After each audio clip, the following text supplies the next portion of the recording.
Hey everybody, it's Kenny K again with a new movie. I'm going back to the future from the 80s for once.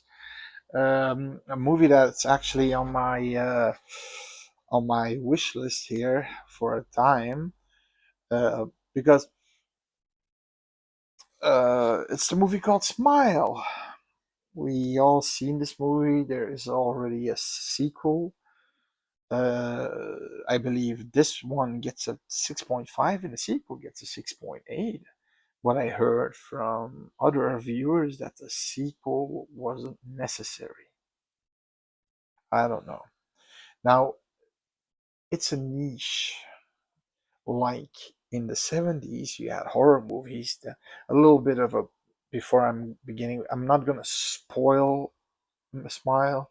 I'm going to talk about some points, spoil a few things, but I'm going to end at the 20-minute mark. So you won't know how it ends, and so on. Okay. But what I really give me a second here because ding the for some reason that's better. You should hear me. Hello, hello, hello, hello, Dananda. Okay, that's good. Um, it's a niche. In the 70s, they had horror movies, especially around Catholicism or Christianity, Exorcist, The Gate, even a slasher movie called Alice Sweet Alice with a pint-sized Brooke Shields was killed in that church in the beginning of the movie. So it's not a spoiler. It's a beginning of the movie, and it's with choir singing. And then the 80s came, and the second niche came. We all know what it is. The slashers. They basically ran to the 90s. Then we had a weird slope of between 1990 and 1996 of not so good horror. But then we had In the Mouth of Madness, and then we had Wes Craven, Scream series, who did a mini revival of the slasher genre. But I'm always gonna say, even I recently did the summer of '84, where they're trying to bring back that nostalgic '80s slasher feel. It looks like '80s. It looks like the clothes are '80s, the cars are '80s, but the movie, it's still you can't compare it. The actors from back then, they were amateur actors. Some of them could act, some of them could okay act, some of them were atrocious, but so bad it was funny. And especially the practical effects. Some of them were like the low budget movies that spent all a movie that I'm gonna review.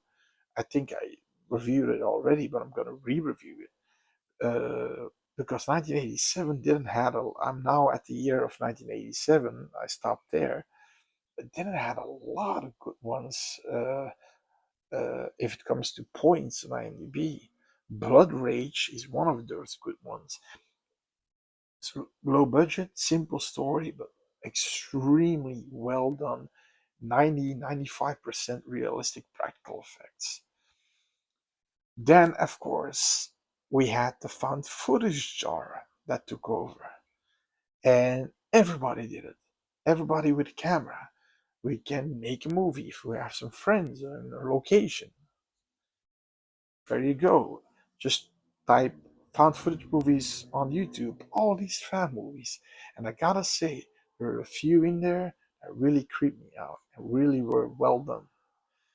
Then a niche came out, a niche where you had to really, uh, really try to,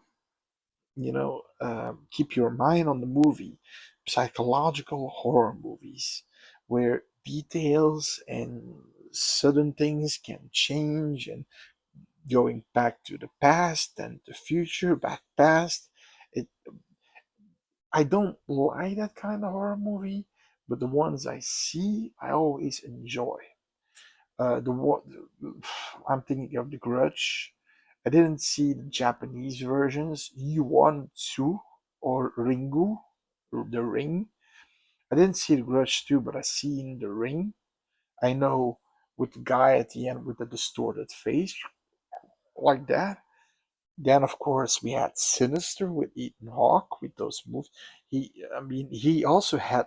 There's always one person who kind of believes you and doesn't 100% believe you, but want to help you. In that case, it was the deputy. With those, I thought Sinister was really disturbing, and because he just put those videotapes in, he was fucked. The evil was coming closer, and he started to see it in his garden when he only saw that tapes, but then he started to see it in his garden. Um, and Smile, and here I'm coming with my entire point. It's basically a ripoff of It Follows, in my opinion. Yeah, It follows the exact same structure. The only difference is you have to have sex with somebody to give it back, to give the entity back to that person, and then get the fuck out of Dodge. In Smile, however, it's a completely more brutal thing you have to do, and I'll get to that. But I just wanted about It Follows just one thing. You're the viewer. You're a father, a widower, didn't have sex for years. You have two beautiful children, no family left. They need you. You have sex with a woman that flirts with you. You're horny. You're also, I mean, emotionally okay. It gives you a good feeling. You have sex.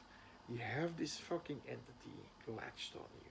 Now, would you have sex with another person if you know you can get rid of it like that? I think a lot of people are gonna do that. I think a lot of people are gonna do that. But the problem is that when it kills its victim, it goes back to the previous one. So actually, the cycle of sex has to continue. But God bless Tinder, right? Now, Smile. Okay, the best scenes I saw in this trailer. Luckily, I didn't. The the creepiest person that smiled was the first Smile uh, person. That was the girl that came in the hospital and saw Rose, played by Sosie Bacon. You know, I'm not up to date with all these new names. Jesse T. Usher as Trevor, and then Kyle Gallner as Detective Joel or Joel.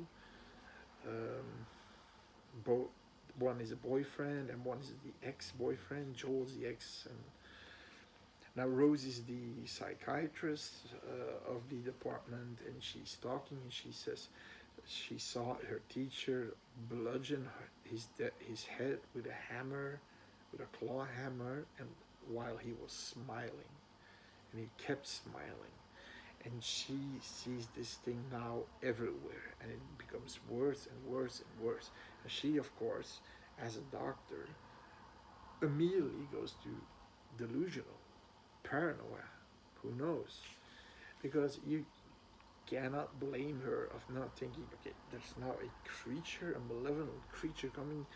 But then when she probably saw it in the doctor's face that she started to smile. Not that we see Rose smiling like the malevolent creature, but she sees it and she backs off. She gets this. She gets a seizure almost, and her face back open mouth. Then she calls for backup. She's she's gone. She's standing there in the corner, and that's one of the most creepiest smiling faces of the movie, in my opinion. She had those big ass round eyes, that long smile with those pearly white teeth, and she took that piece of the sword and just sliced it open from ear to ear. So if you put a cover on her, the blood stain of a smile would appear. And that wasn't only what the WTF moment, but the moment when she's lying there on the ground, she still is lying like that. It was super creepy, super creepy. The second shot that I thought was really creepy, but that's the trailer spoiled that for me. That is the when Rose confronts her sister about why did she leave her with her mom. Their mom was sick. She committed suicide, or she didn't commit suicide. She OD'd on pills. She was a pill popper, and she OD'd and died. And apparently her sister couldn't take it anymore, and she ran away. And she found somebody and had a child, a little boy with glasses, nice little boy. Now before this, it's his birthday, and he likes locomotives, trains, train sets. She buys him a train set. He opens, but she lost her cat. He opens the fucking box, and who is in the box? He looks like, and he takes the cat. Mustache was his name, out of there, and it's so sad because she takes the cat in her arms and she's like holding a baby, and then she sees again one smiling lady, and she falls through a glass table, and you see all the blood and the pieces of shards of glass in there. It's pretty graphic, but there's one thing when she confronts her sister, she goes back in the house. She goes back to the car. You see, and that's what you see in the fucking trailer. That you know what the trailer should have made us smile? That the creepy girl. So the first girl, only that face and those pearly white teeth, just that smile, black screen title smile, coming to theaters in psychological horror movie. You didn't know, people would be intrigued. It seems creepy. It looks creepy. People wouldn't know what they're gonna get into. But now, of course, yeah, they show you that scene, an awesome scene, when she's back in the car, and her sister is coming back out, but walking fast. Tock tock tock against her window. She opens it, and her sister's head dangles with a smile, and that was pretty creepy, but was spoiled on me, and that's such a shame. But something that I noticed during that moment, the boy with the glasses, I think he saw the creature, because he was the, Rose was with her window shut, swearing and saying, "Fuck, leave me alone, fuck, fuck," and she was angry. But if you're a kid and you see that, you would be like going through the blinds and see like, okay. He was like doing like this. That's not normal. That's because this kid was afraid as hell. He saw that creature. He saw his mom bending her neck and doing that weird shit. She's probably He's probably going to her.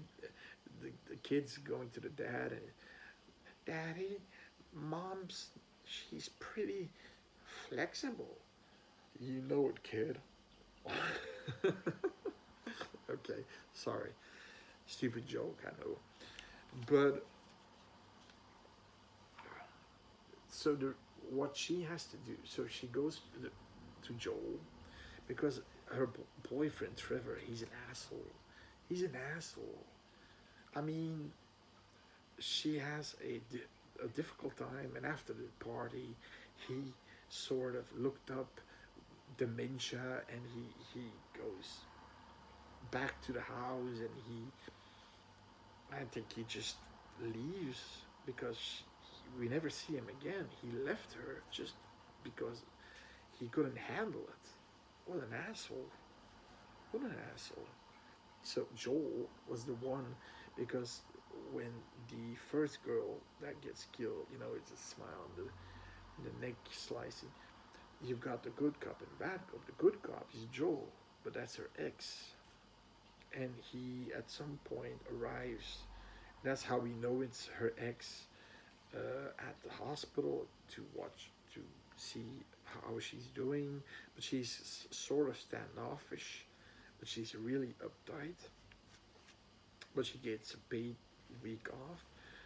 But then she goes to Joel. She asks, "Can you help me? I need to know the pattern of these people. There is a pattern. So every 7 to 4 days, 4 to 7 days, somebody committed suicide in a horrible way. Usually, eyes gouged out, a jaw completely ripped off. It's pretty nasty. But there were 920 cases. 19 of the 20 cases died, but the 20th case didn't.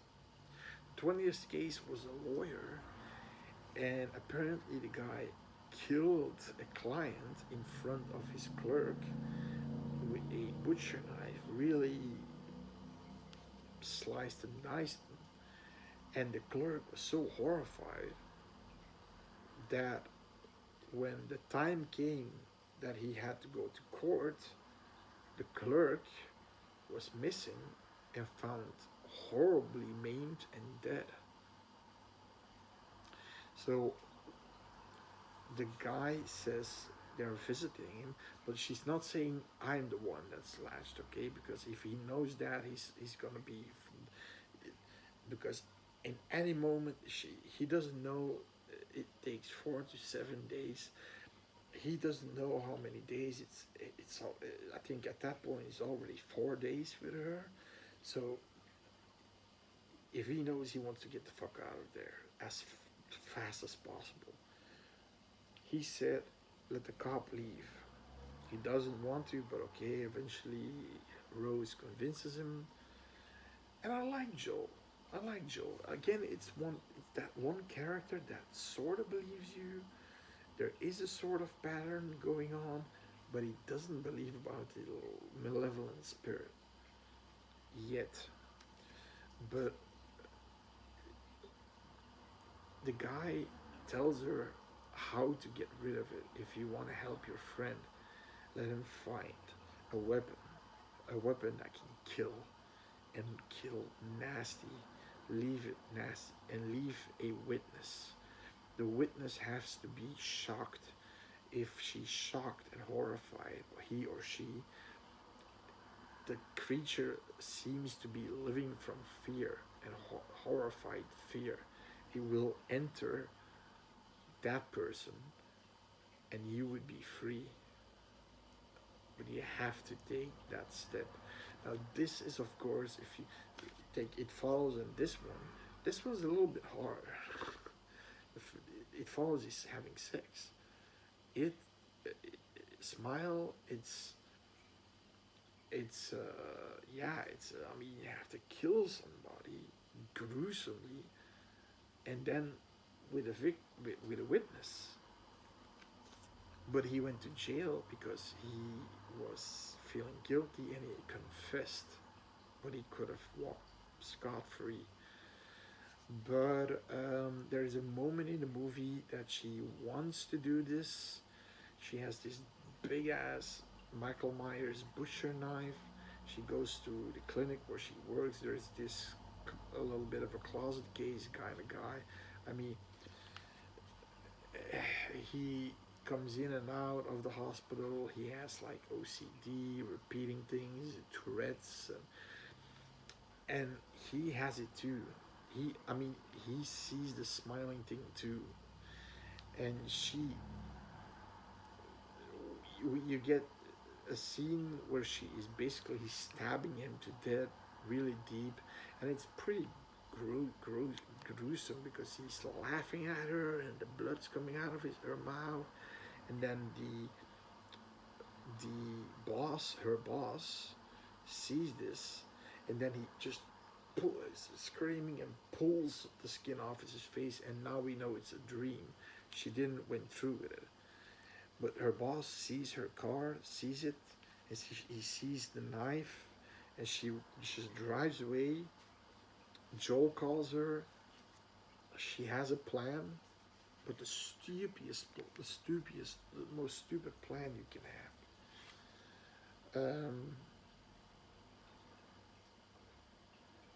She's gonna go back.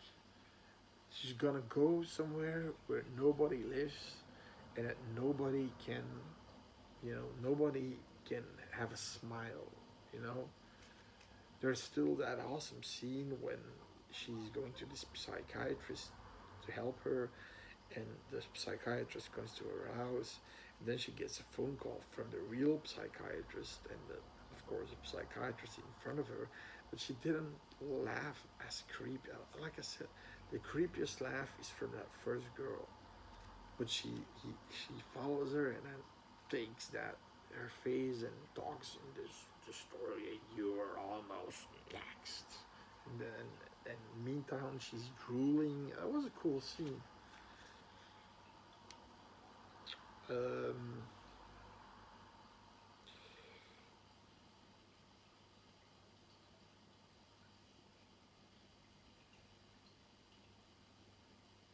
yeah, she, her plan is to go to the sticks. She goes to a house, one floor house, and that used to be her house, her childhood home. How in the middle of fucking nowhere, like rural area, sticks. Okay, if you want food, you gotta hunt for a rabbit, bunny, or get some water from a creek and boil it. And I, I'm not sure because what's what's her plan? She says to Joel, "I'm gonna face my demons," but he figures it out. But she's going to that house because she wants to be alone. And then I'm thinking, okay, what are you gonna do for food and water? We've we're spoiled, right? We go to a fancy restaurant or a fast food joint or whatever, a supermarket. They used to hunt, but what are you gonna do? Are you just stay there until you're dead? But she wants to confront her fear. She wants to memorize what happened in the past. And to end this video, because I'm gonna end it right there. So she's in the house. Joe, I, he believes where she is, and she's gonna try to confront her demons. So the demons, meaning not the entity, but what happened when she was a kid, when she found her mom dead. Was she really dead? That's the question.